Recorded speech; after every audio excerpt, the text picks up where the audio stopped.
And we're going to now close our eyes and take just a few deep breaths. And I'd like us to think about who we are right now at this moment in time. How old are we? What is it that we know? What is the knowledge that we have gained? What is the wisdom that we have gained as that knowledge has entered down into our hearts, becoming wisdom? And now I want us to think about who we were 10 years ago. What did you believe? What were you doing? Where were you in your life? Are there any words of advice that the person you are today would give to the person you were 10 years ago?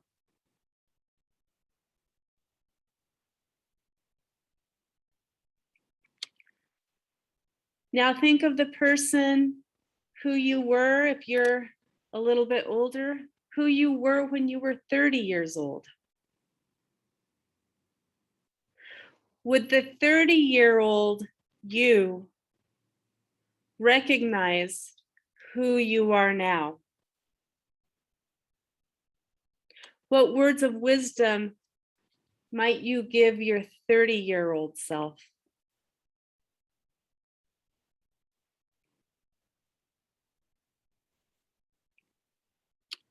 And likewise, going back in time, are there any words of wisdom that your 20-year-old self might give to you today?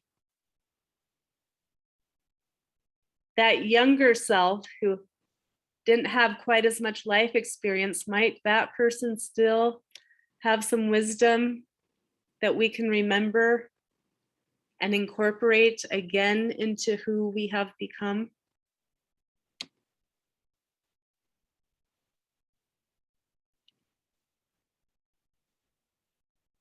If you could write a letter to the person you were at any stage of your life, which you would you write the letter to?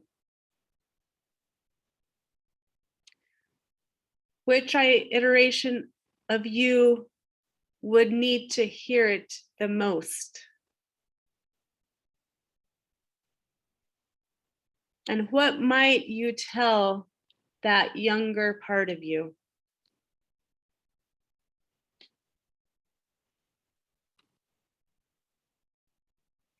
Imagine yourself in a room with the people you were in each decade of life. Your 10-year-old self, your 20-year-old, your 30-year-old, 40, 50, all the way to who you are now. Do you think those 6, 7, 8, or maybe even 9 people would recognize each other? Would they like each other? Would there be certain people who resonate with other parts of you better than others?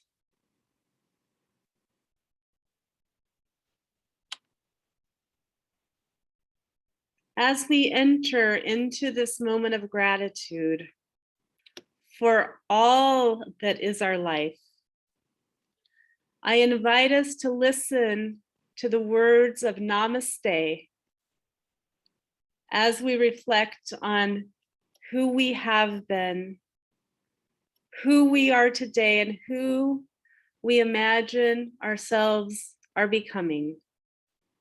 As we do this, I invite that spirit of Namaste. The sacred in me acknowledges the sacred in you. we enter into this time together, understanding that it is all sacred, no matter where we have been or where we are going. Let us now receive this morning's offering with hearts of gratitude for all that truly is our life.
This congregation is a community of ourselves.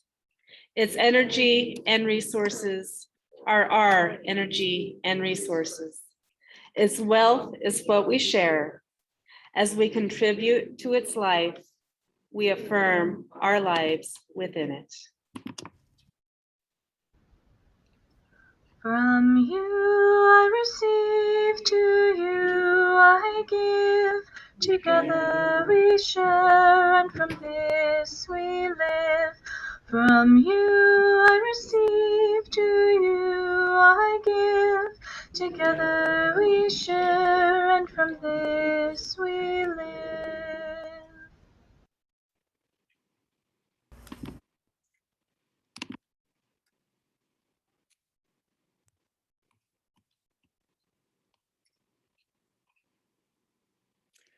A few months ago, Ernie reached out to me and said, You know, we have a coming of age ceremony for our middle schoolers and ninth graders, and we have bridging ceremonies for our youth and our graduates. Maybe it would be nice to have some type of ceremony for the elders in our congregation. And that was a lovely sentiment. So I started thinking about what something like that might look like. And I asked some people what they thought about doing something like that. And the question I kept getting in return was, well, what does that look like? Who is an elder? Is it determined by age? Only because I don't feel like an elder, even though my age might determine that I am. And I said, well, it's kind of a transition. And I got, well, transition to what? And when? Is it, am I old at 60 or 70 or 80 or not 90? And so I realized it was not as simple as just creating a one-size-fits-all ritual. Our bridging ceremonies are specific. They are for graduating seniors who are 17 or 18 years old, but this task was more elusive. And I remember a few years ago, one of our beloved elders named Bill Timer told me in complete seriousness, he was very serious about this. We were in the process of actually moving from the congregational church where we had been renting space to this new building, and we had been moving boxes. And Bill looked at me in all honesty and he said, Wendy, I have to tell you, this 92-year-old body just doesn't move the way it did at 88. I thought he was going to say at 30 or 40, but no, it just doesn't move the way it did at 88.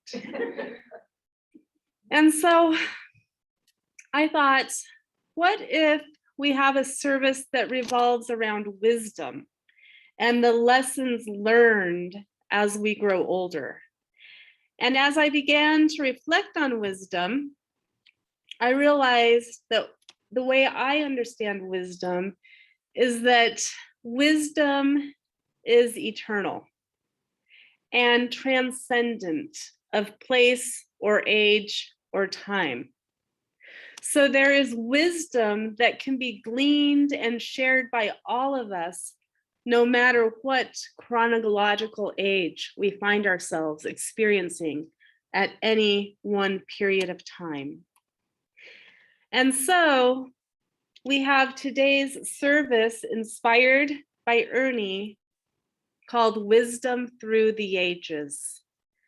And as I share with you today, I invite you to be thinking about some of your own words of wisdom that you have gleaned throughout the years, throughout your own lived experience.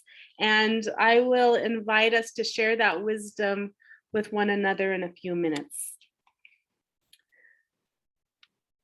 Like I said, for many years, I've been interested in trying to distinguish the difference between wisdom and knowledge. And I kind of like what I told the kids today, that knowledge is up here and very, very important. And wisdom is knowledge that has gone into the heart. I think I'll keep that one, at least for a little while. The definition I came up with a few years ago was wisdom is knowing something on the deepest level and then using our power of discernment to know what to do with it. Bridging the gap between the intellect and true inner knowing. I also like what Anne Wilson Schaaf says. She says, wisdom is knowledge that has been tested with time and has the pattern of the ages upon it. And at the Spiritual Arts Institute, Dimitri Moriadis says, until a thought becomes a living truth, it is not wisdom. I'm going to say that again. And until a thought becomes a living truth, it is not wisdom. So today, what I want to do is share some excerpts of wisdom from various people at different phases of their lives. The members of our aging group have shared some of their wisdom with us today, as well as some of our kiddos. I kind of liked what we got from the children this morning. Wisdom is kindness, kindness, and love. Really, what more can be said than that? But one of my good friends and a chaplain at Hope West Hospice Center here often on Facebook shares small little snippets of his life and his role of a chaplain at Hope West. And here are two that he has posted on Facebook over the years. And I think I've probably shared them before, but they're just so beautiful. So this is from Scott Hogue. He writes, hospice. 92 years old, he had one goal before he died. Having served as a paratrooper over Europe during World War II, he wanted to parachute one more time. Hospice thought, why not? His hospice team contacted a local tandem parachute company and they agreed to the jump. The hospice CNA transported him in the wheelchair van to Moab, Utah, and this honored veteran who needed assistance to stand made a successful tandem jump. Somewhere between heaven and earth, he was a young man again. And Scott also wrote, a lesson I learned, which has influenced me ever since. I visited a man who was 92 years old, blind and hard of hearing. When he was young, he had served as a chaplain in the trenches of World War I. Before I left, he asked me to pray for him. I have much to do in my service to the Lord, he said. I looked at this frail man sitting in a wheelchair and asked, what do you still have to do? He was silent and then replied, the scripture says your old men will dream dreams. Pausing, he smiled and continued, I have dreams to dream. Now, 25 years later, as a chaplain, I too hold out hope that meaning and purpose is present in any setting or circumstance. I found this little wisdom, this little nugget of wisdom from Nathaniel last night. He wrote this when he was 9 years old. He must have been in 4th or 5th grade.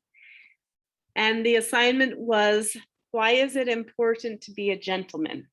So this is 9-year-old Nathaniel, who is my son, for those of you who haven't met him, who's now 15, by the way. I am a gentleman because I'm nice, polite, and funny.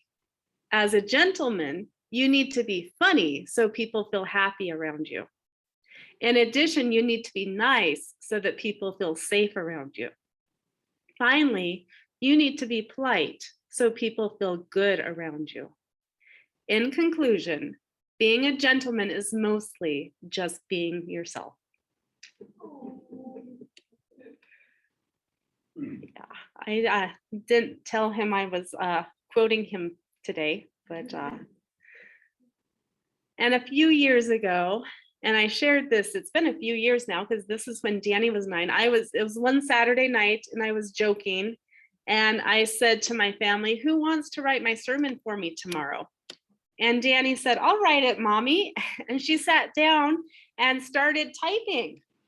And the sermon apparently was about mental health. And I said, well, so I'm talking about depression and what people can do if they're feeling sad. And so here is what Danny wrote as a 9-year-old.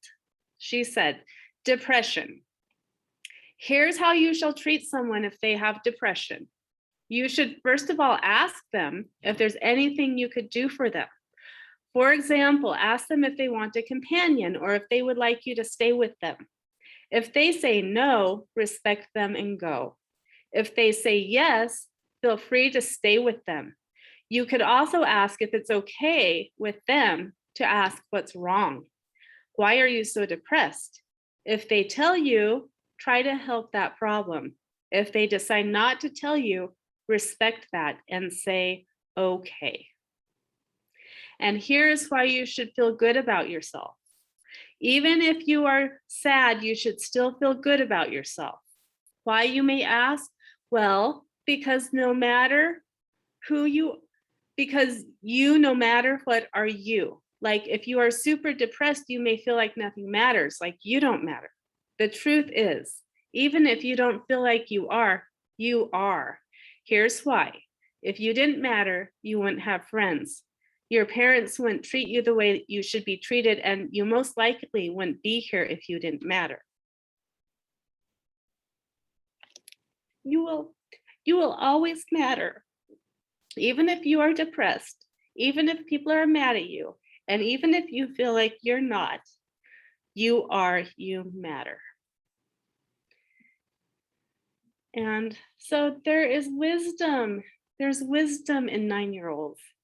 Phoebe yesterday said, the earth is like a disco ball.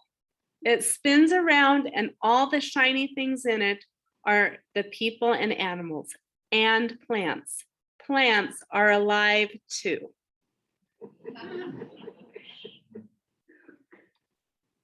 And as we get older, the wisdom doesn't change.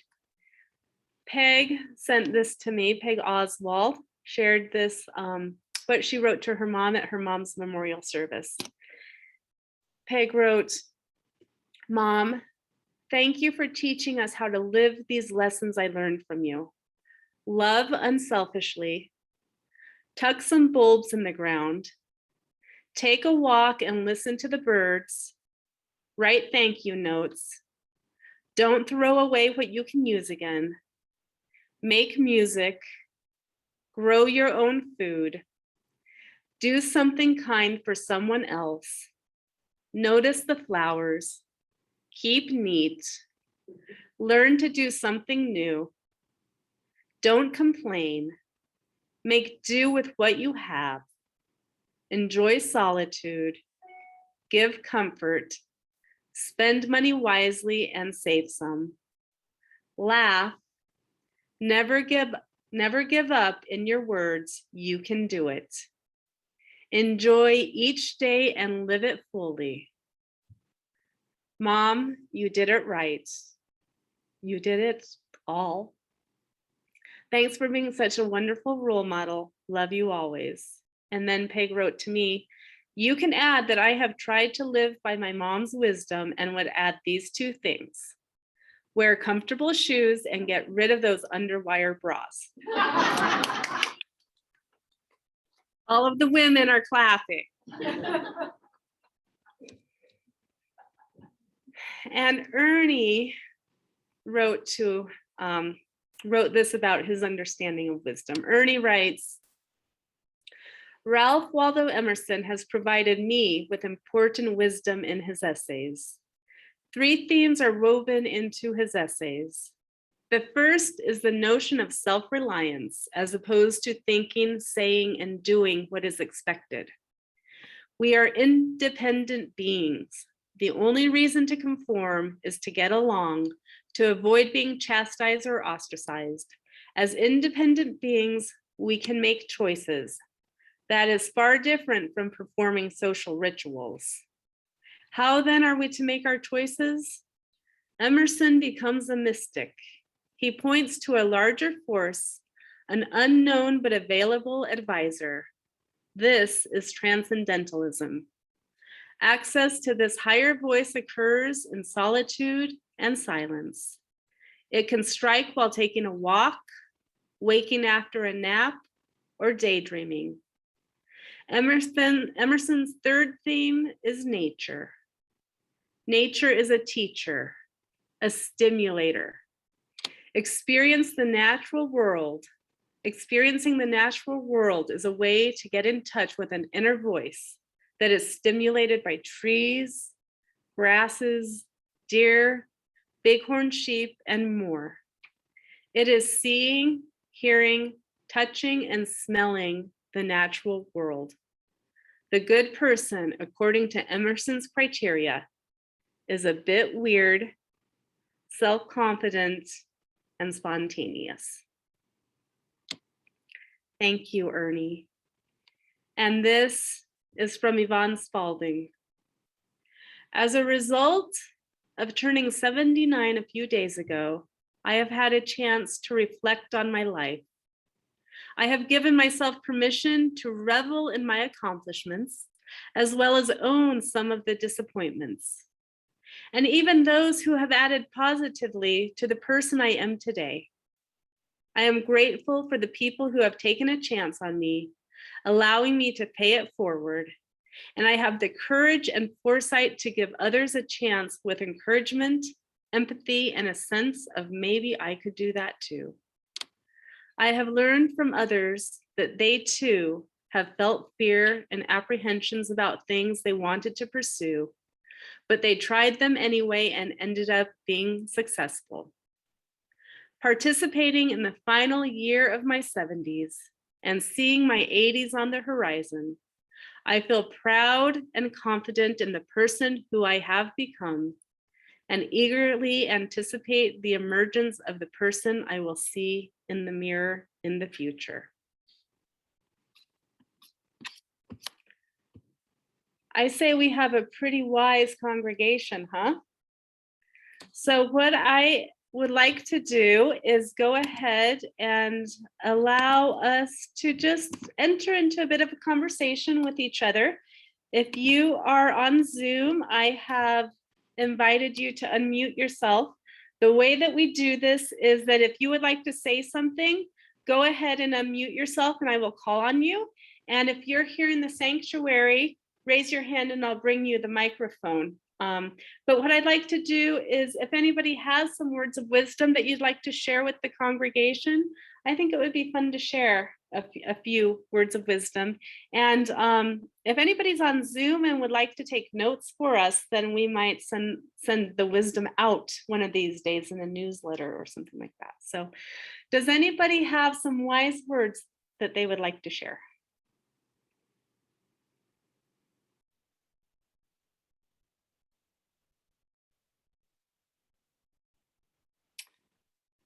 All right, Chelsea, can you grab the microphone and hand it to Steve? So Steve is going to say something. Oh, go ahead, Patricia.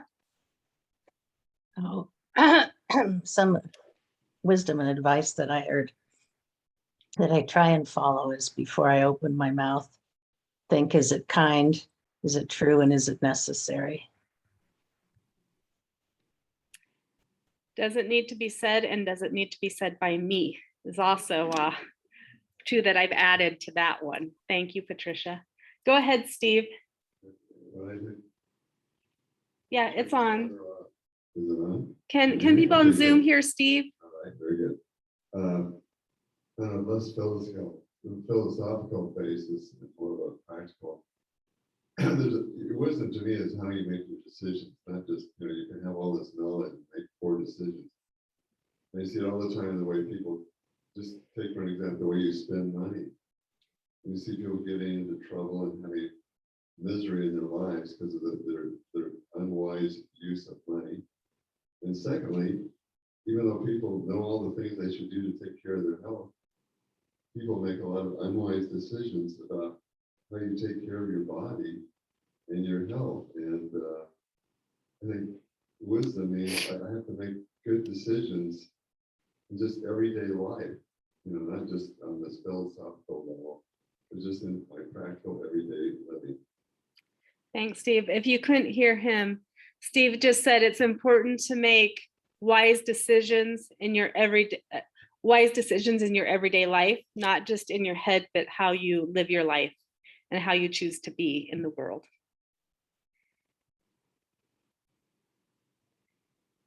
Miriam, actually, Miriam, do you just want to come up here and then the Zoom people can hear you too?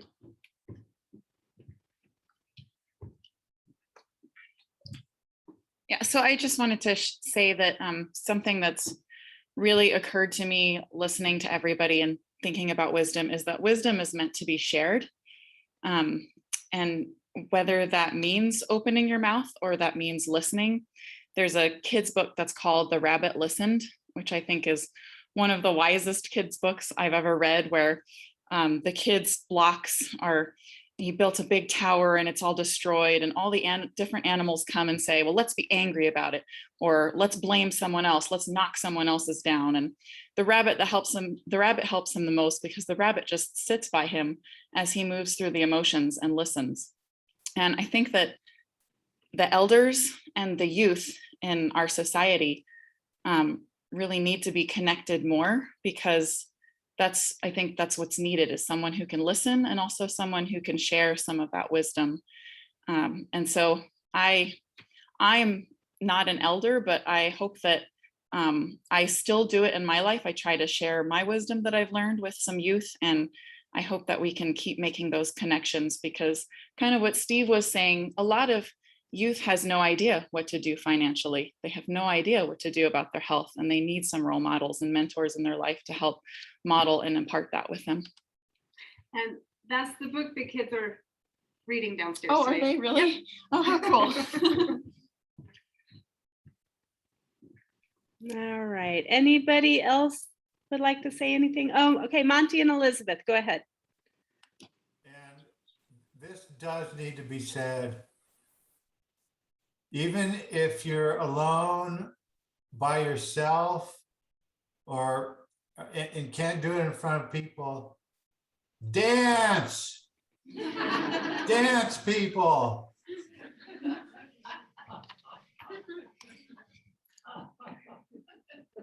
Very wise words. Thank you, Monty. Even if you're not standing up, you can still dance.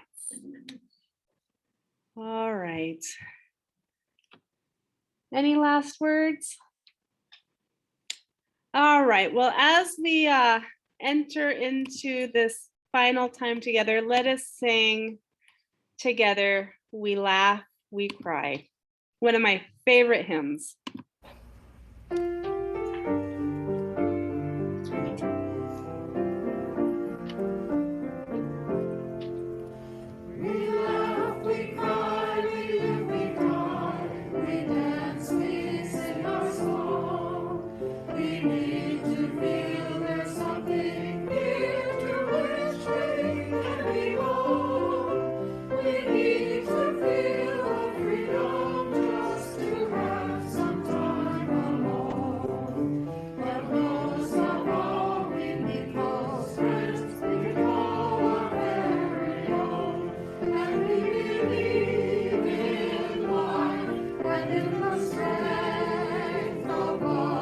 And we are gone.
We extinguish this flame, but not the light of truth, the warmth of community, or the fire of commitment. These we carry into our hearts until we are together again. Go your way in peace, wander as you may. Blessed is the path you take, may love guide you on your way.